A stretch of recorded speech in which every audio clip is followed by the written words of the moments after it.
दोस्तों सोचिए, अगर आपके सामने ये विकल्प हो कि क्या मैं अपनी जिंदगी बिना किसी काम के बिता सकता हूँ, और अगर हाँ, तो क्या बिना कर्म के रहा जा सकता है? ऐसा प्रश्न मन में आने के प्रायः कई कारण हो सकते हैं। पहला, हमने ज्ञानी लोगों से सुना होता है कि कर्म और सन्यासी दोनों एक ही जैसे होते हैं और कोई सन्यासी बनकर अर्थात सब कुछ त्याग कर सुखद जीवन का निर्वाह कर सकता है।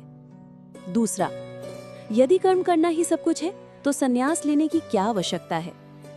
इस बात का पता चला हमें श्रीमद् भगवद गीता के 5वें अध्याय में, जिसमें भगवान श्री कृष्ण ने अर्जुन को समझाया कि असली में कर्म त्याग क्या है। अध्याय 4 में कृष्ण ने अर्जुन को ज्ञान कर्म संन्यास योग समझाया। उन्होंने ये स्पष्ट किया कि ज्ञान से बढ़कर कोई यज्ञ नहीं है और निष्काम भाव से कर्म करना ही मोक्ष का मार्ग है। लेकिन अर्जुन के मन में अभी भी एक उलझन थी। वो सोच रहा था, अगर केवल ज्ञान ही श्रेष्ठ है तो क्यों ना सब कुछ छोड़ दूं और संन्यास ले लूं? और अगर कर्म करना ही सही है तो फिर ज्ञान और संन्यास की बात क्यों की जाती है? यही प्रश्न उसने अध्याय 5 की शुरुआत में कृष्ण से पूछा। अर्जुन ने कहा, हे कृष्ण, आप कभी कर्म त्याग संन्यास की महिमा बताते हैं और कभी निष्काम कर्म योग की। कृपया मुझे स्पष्ट रूप से बताइए कि इन दोनों में से कौन सा निश्चित रूप से श्रेष्ठ है। ये सवाल केवल अर्जुन का नहीं है, ये आज हर इंसान का सवाल है। कई लोग सोचते हैं कि मोक्ष पाने के लिए घर परिवार छोड़ना होगा, जबकि कुछ मानते हैं कि जिम्मेदारियों को निभाते हुए भी भगवान को पाया जा सकता है। कृष्ण ने मुस्कुराते हुए कहा, संन्यास और कर्म योग दोनों ही अच्छे हैं, लेकिन दोनों में यदि तुलना की जाए तो कर्म योग श्रेष्ठ है। क्यों? क्योंकि संन्यास यानी सब कुछ छोड़ देना हर किसी के लिए संभव नहीं है, लेकिन संसार में रहकर अपने कर्तव्यों का पालन करते हुए आसक्ति त्यागना यही असली योग है। जीवन से भागना समाधान नहीं है। जिम्मेदारियों से भागकर आप शांति नहीं पा सकते। शांति तभी मिलेगी जब आप कर्म करते हुए आसक्ति छोड़ देंगे। कृष्ण कहते हैं, जो ना तो कर्म से घृणा करता है और ना कर्म फल की इच्छा करता है, वही सच्चा सन्यासी है। यानी सन्यास का मतलब कपड़े बदलना, जंगल चले जाना या समाज छोड़ देना नहीं है। असली सन्यास है मन और इच्छाओं का त्याग।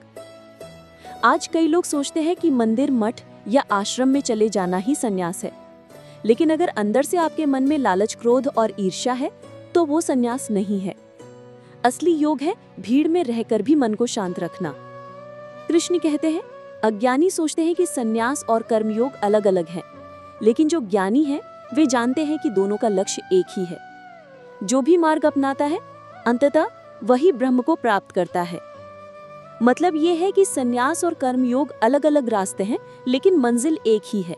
जैसे दो अलग अलग नदियां अंत में समुद्र में जाकर मिल जाती हैं। कृष्ण कहते हैं, सन्यास कठिन है, लेकिन कर्मयोगी जल्द ही परमात्मा को प्राप्त कर लेता है, क्योंकि कर्मयोगी संसार में रहकर भी आत्म संयमी और शांति से रहता है। ये हमें बताता है कि सन्यास हर किसी के बस की बात नहीं है, लेकिन कर्मयोग यानी जिम्मेदारियां निभाते हुए निष्काम भाव से कर्म करना सबके लिए संभव है। कृष्ण कहते हैं, जो योगी निष्काम भाव से कर्म करता है, जिसका मन और आत्मा शुद्ध है, जिसने इंद्रियों पर नियंत्रण पा लिया है, वो हर परिस्थिति में संतुलित रहता है। इसका अर्थ है कि योगी सिर्फ ध्यान लगाने वाला नहीं होता।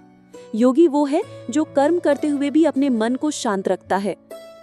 आज अगर आप ऑफिस में काम करते हुए गुस्से, ईर्ष्या और तनाव से दूर रहते हैं तो आप भी कर्म योगी हैं।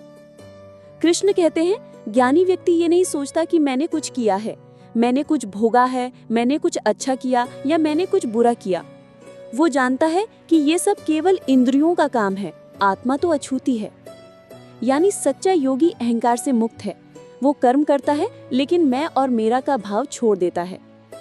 जो योगी अपने सभी कर्मों को ईश्वर को समर्पित कर देता है, वो कर्म फल से नहीं बनता। जैसे कमल का पत्ता पानी से अछूता रहता है। ये अद्भुत उपमा है। कमल पानी में जन्म लेता है, पानी पर ही रहता है, लेकिन कभी पानी से चिपकता नहीं। इसी तरह योगी संसार में रहता है, लेकिन संसार से बंधता नहीं।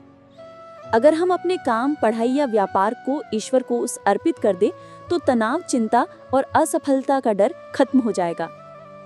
योगी अपने शरीर, मन और बुद्धि से कर्म करता है, लेकिन परिणाम की इच्छा नहीं रखता, इसलिए उसे शांति मिलती है। लेकिन जो व्यक्ति कर्म के फल से जुड़ जाता है वो बंधन में पड़ जाता है।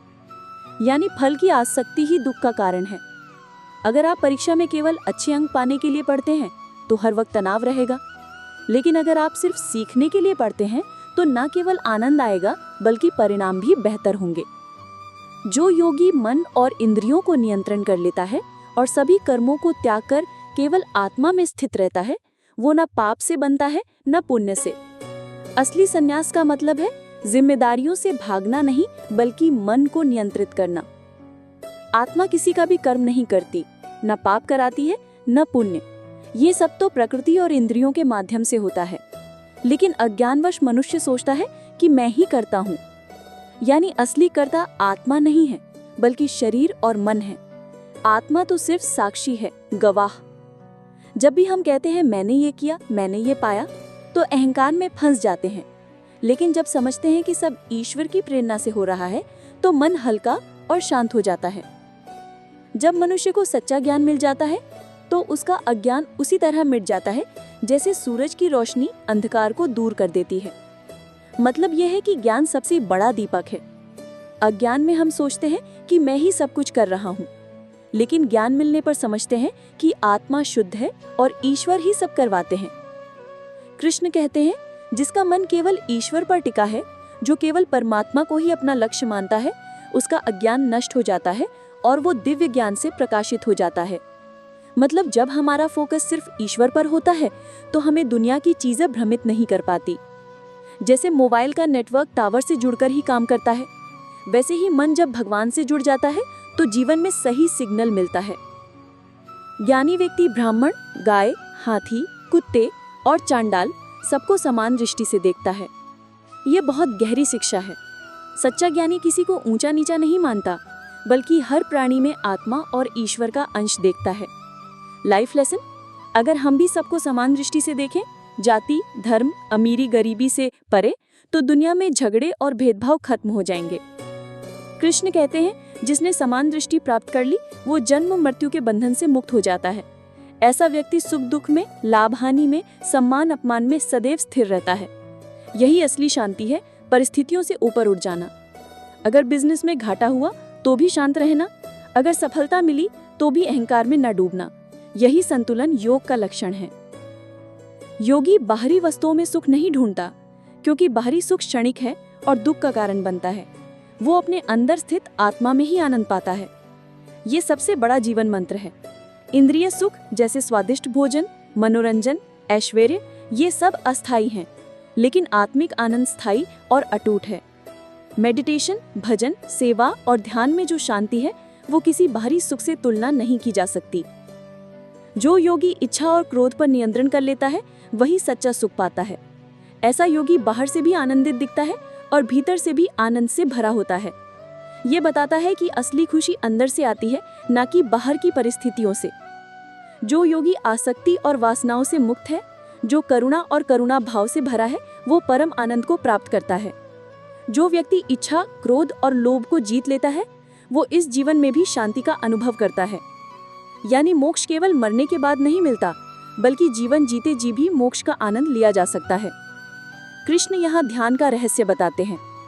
योगी अपनी दृष्टि को भवों के बीच केंद्रित करता है, श्वास को नियंत्रित करता है, मन और इंद्रियों को संयमित करता है और ईश्वर पर ध्यान करता है। ऐसा योगी शांति, निर्भयता और आत्मिक आनंद प्राप्त करता है। ये ध्यान और प्राणायाम की आधारशिला है। यही विधि है गहनी समाधि की। जो योगी जानता है कि मैं ही सब प्राणियों का स्वामी और मित्र हूँ, सब कर्मों का भोग करने वाला मैं हूँ और सबका परम आश्रय मैं हूँ, वो मुझे जानकर परम शांति को प्राप्त करता है। यही अध्याय 5 का सबसे सुंदर निष्कर्ष है। भगवान ही हमारे सच्चे मित्र हैं। जब हम ये समझ जाते हैं तो जीवन का हर भय, हर दुख, हर चिंता मिट जाती है। भगवान कृष्ण ने जो ज्ञान अर्जुन को दिया वही आज हमारी जिंदगी में भी 100% लागू होता है। आइए समझते हैं कुछ आधुनिक उदाहरण। नंबर 1, काम और संन्यास का संतुलन। गीता कहती है, कर्म मत छोड़ो, आसक्ति छोड़ो। आज की भाषा में नौकरी छोड़कर पहाड़ों में भागना जरूरी नहीं, बल्कि अपनी ड्यूटी पूरी निष्ठा से निभाओ, लेकिन उसके परिणाम से आसक्त मत रहो। आप डॉक्टर हो, आपका काम है मरीज का इलाज करना, लेकिन मरीज का ठीक होना या न होना आपके हाथ में नहीं है, आपको केवल बेस्ट एफर्ट देना है। नंबर 2, स्ट्रेस मैनेजमेंट, तनाव से मुक्ति। आधुनिक जीवन में तनाव का सबसे बड़ा कारण है एक्सपेक्टेशंस यानी अपेक्षाएं।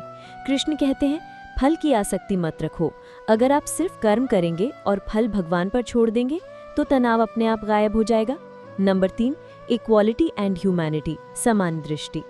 गीता सिखाती है कि ज्ञानी सबको समान देखता है। आज की दुनिया में जाति, धर्म, भाषा, रंग और अमीरी गरीबी से ऊपर उठकर सबको इंसान समझना ही असली योग है। अगर ऑफिस में बॉस और चपरासी दोनों को आप समान सम्मान से देखते हैं तो आप गीता के असली विद्यार्थी हो। नंबर 4, इंटरनल हैप्पीनेस, भीतर की खुशी।